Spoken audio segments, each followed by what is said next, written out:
Oh my word, I am just so OCD. Yeah, it's pretty OCD to thoroughly clean your whole house. Or is it? Obsessive compulsive disorder, referred to as OCD, is defined by the United States National Institute of Mental Health as a long-lasting disorder in which a person has uncontrollable, reoccurring thoughts, obsessions, and behaviors, compulsions, that they feel the urge to repeat over and over. About 2.5% of the world's population is affected by OCD. And though it may seem like OCD is a rare disorder, you probably know someone who has it. In a group of 1,000 people, anywhere around 25 people can be expected to have OCD. Individuals with OCD tend to live lives haunted by unwanted thoughts. Many of these thoughts or feelings can only be coped with by engaging in ritualistic behavior. It goes without saying that people who have OCD tend to live lower quality lives. It can be a very noticeable disorder, often leading to stigma and misunderstandings arising. Media depicting OCD is frequently inaccurate and promotes misconceptions about the disorder, which could then harm people. Lots of fancy terms. But what does a day in the life of someone with OCD even look like? Let's use an example. Someone waking up or a day in school.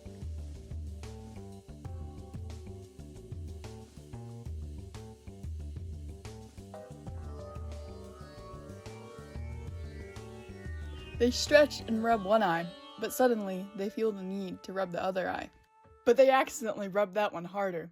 So they rub both eyes to make things equal. This is just going to lead them down a rabbit hole. If they rub their lower face, they'll need to rub their eyes, then the top of their head, then the spaces in between. So they use some willpower to get up. They pet their cat and move on with their day. The two main parts of OCD are obsessions and compulsions. Obsessions and compulsions might seem like the same thing, though this is far from the truth. Obsessions are long-lasting and unwanted thoughts or feelings. Compulsions can share the same all-encompassing property and are repetitive behaviors where one feels compelled to do something because they believe it will relieve anxiety or prevent something bad from happening. Unfortunately, this is not the case and will only bring limited relief from the anxiety. This disorder can differ in severity, but still show these signs in MUDA. It's maladaptive due to how harmful it can be to the one experiencing OCD. They can be unable to think of anything but, and the compulsions can become extremely dangerous. It's unjustifiable because from a purely logical view, there is no reason to wash your hands until your skin is red, or to check the lock on your door until you're late for work. It's disturbing because if you are a family member or friend and you see someone close to you being consumed by thoughts, feelings, and actions they seemingly cannot control, it can be terrifying. And finally, it's atypical because people aren't usually so obsessively and compulsively driven that it takes up their life. It's important to note that these people are struggling with OCD and don't want their lives to be altered like this. They often will try to seek help, but it's not always available. If left untreated, it can continue to control a person's life in ways they hated, and even lead to avoidance of social gatherings and thoughts of depression and suicide.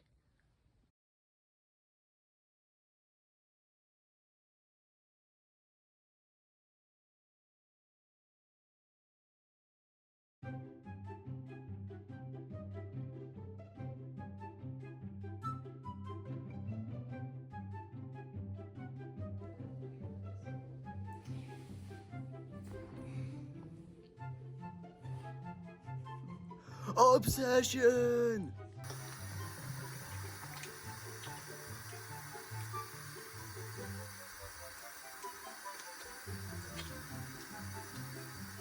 Compulsion!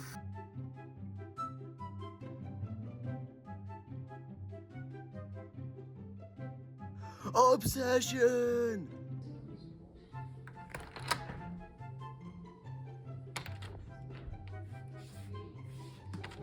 Compulsion! So with all of those impacts, what parts of the brain does OCD affect? One part of the brain that is seen to be tied with OCD is the basal ganglia. It is a cluster of nuclei that is correlated with cognition. It has been shown that stimulating this part of the brain improves OCD. Other parts of the brain that are involved with OCD is the prefrontal cortex and the thalamus. Treatment for OCD is mainly therapy and medication. Exposure and response therapy helps you overcome your fear of your obsession. For medication, typically antidepressants or other psychiatric meds are prescribed. In conclusion, OCD affects many people with unwanted thoughts and ritualistic behaviors. You can see this in their daily lives. OCD has two main parts: obsession, which are the thoughts, and compulsion, which are the actions. It has many treatments to help people learn how to live with it. Although OCD can be challenging, it is important to remember that you can get help with it.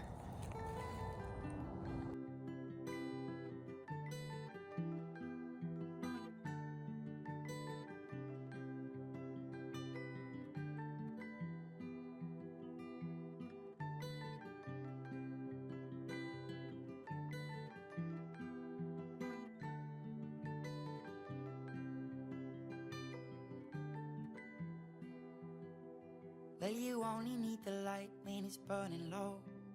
Only miss the sun when it starts to snow. Only know you love her when you let her go. Only know you've been high when you're feeling low. Only hate the road when you're missing